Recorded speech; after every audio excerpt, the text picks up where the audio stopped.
What's up, Cougars? Welcome back to another episode of The Paw, where we bring you the latest news and stories. Just last week, the egg hunt took place for the seniors, and it was a huge success. Your excitement fueled our excitement. Seriously, this idea was weeks in the making, and we had to make a lot of changes from our original plan. As you heard in our last episode, this egg hunt was supposed to be inside of the school, inside of the hallways, campus, and the library during B2. As you experienced, ended up being moved to the courtyard. And originally, it was supposed to be a week long. Can you imagine that? Yeah, it didn't even last 30 seconds. Y'all are vicious. Even though it lasted less than a minute, you guys had lots of fun, and we saw that through all of your videos. Congratulations to Riley Claire Summerlin, who won the Easter egg hunt with 40 points. Come to Miss Lewis's room, A202, to claim your prize. It's no doubt that this is going to become a tradition, and we're so glad that you guys had so much fun, and we can't wait for the seniors to enjoy it next year. While the Easter egg hunt becomes a tradition for seniors alone, taking out your laptops and binders is quickly becoming a tradition for everyone. The weapons detection systems have officially been installed for about a week at this school. The first few days were pretty chaotic, but things have started to move more smoothly for everybody involved. We're sure that you all have things to say, so we wanted to hear your thoughts that can maybe be used to make this process more effective. I think the weapon detection system is a good thing for our school because obviously we're like keeping the school safe, and I don't really have like I don't love it but also don't hate it.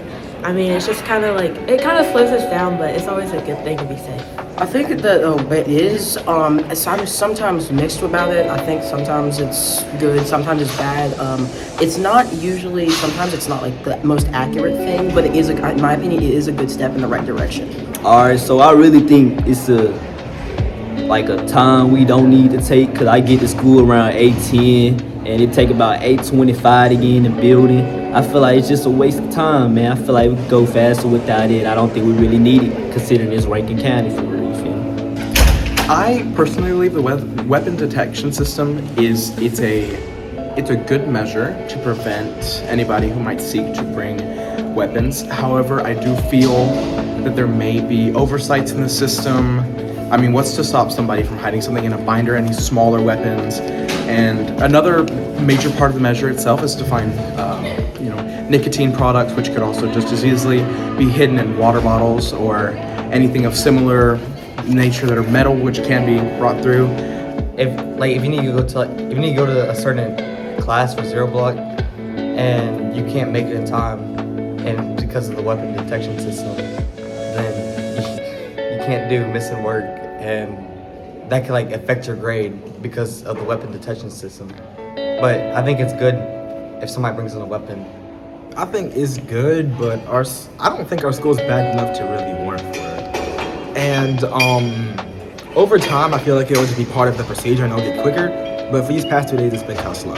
I'm cool about it. I like it, but like I said, it's a bit unnecessary, but it's hard.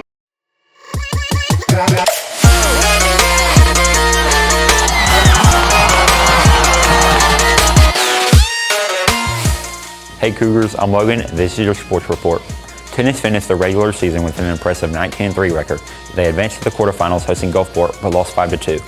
Jordan Dennis won her court 6-0. Abby Thornton and Anna McKee won their doubles court 6-3 and 6-2, and the team now turns their attention to the individual state tournament, which will be played in Vicksburg next Tuesday and Wednesday. The team qualified in all events. Jordan Dennis plays in the girls singles, Carter Dew will play in the boys singles, James Pacelli and Levi Shields will compete in the boys doubles, Abby Thornton and Anna McKee in the girls doubles, and Sam Howard and Kaylee Drennan in the mixed doubles.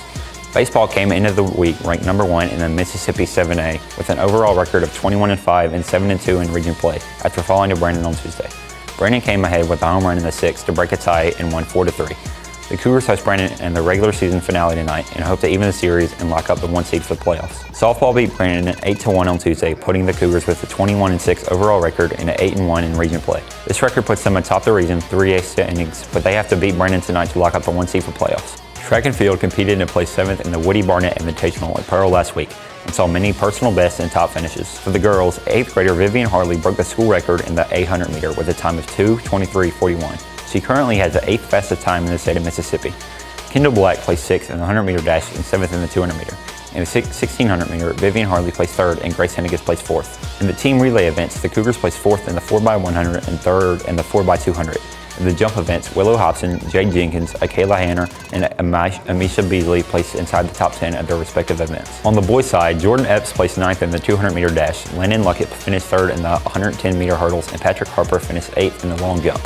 The Cougars competed in the MHSAA regional meet yesterday, but as of recording this, we do not have results, but we will have those for you in the next episode. If anyone qualified at the meet, they will compete in the state championship on May 2nd in Pearl. I'm Logan, and this is your sports report. There's a really successful business at NWR, and we're not talking about the Cougar Mart or the coffee shop. We're actually talking about the Super Cougar Car Detailing business run by the self-contained transitioning class. Let's accelerate right into the details of this group. We've been doing this for about 4 or 5 years now. We call ourselves the Super Cougar Car Detailers. I thought of the idea for a way that my class could learn job skills while being productive and helping the school community at the same time. And so we decided to use EEF money and funds raised to buy the wet dry vacs and all the equipment that we needed, and our little business took off. Right now, we only do teachers and staff that work in the building. I send out an email if people are interested. We do not set a price, like we don't charge for it, but tips are appreciated, and most of the time we get a nice tip that will allow us to do something like buy pizza for the class. We got Chick-fil-A sandwiches a couple of weeks ago, so they get paid for their work, and usually in food. We do it on B days, second block. Not every B day, the weather's a factor, and then if we have other things going on, state testing or whatever that we have going on, but usually we try for 1 to 2 days a week for sure. I like doing like the interior, the vacuum, cleaning like the windows and stuff like that. My favorite part has to be where we get good tips basically and helping others.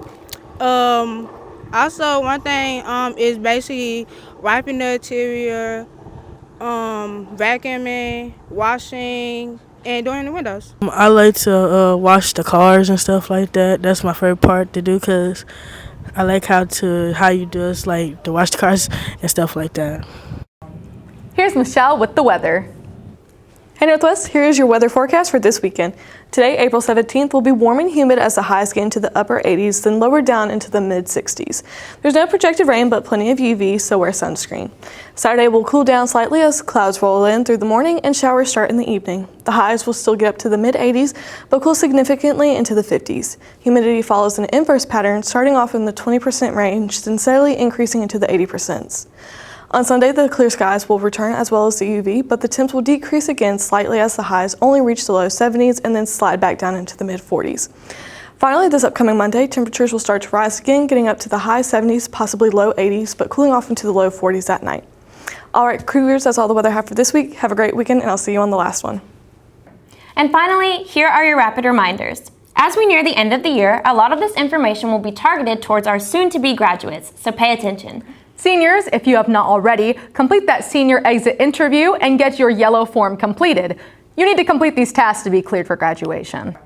Regarding other senior events, Hall of Fame awards are April 20th, Regalia Night is April 22nd, and Senior Awards Day is April 24th. Completely different topic. The Cougar Band's final concert of the year will be April 21st at the Performing Arts Building at the middle school starting at 6 p.m. Come support our musicians. Above everything though, make sure to stalk your email for upcoming events and specific information. This applies to seniors specifically. That's all for this week's episode. Be sure to go follow all of our social media platforms and to tune in to next episode. Thanks for watching. See you next time.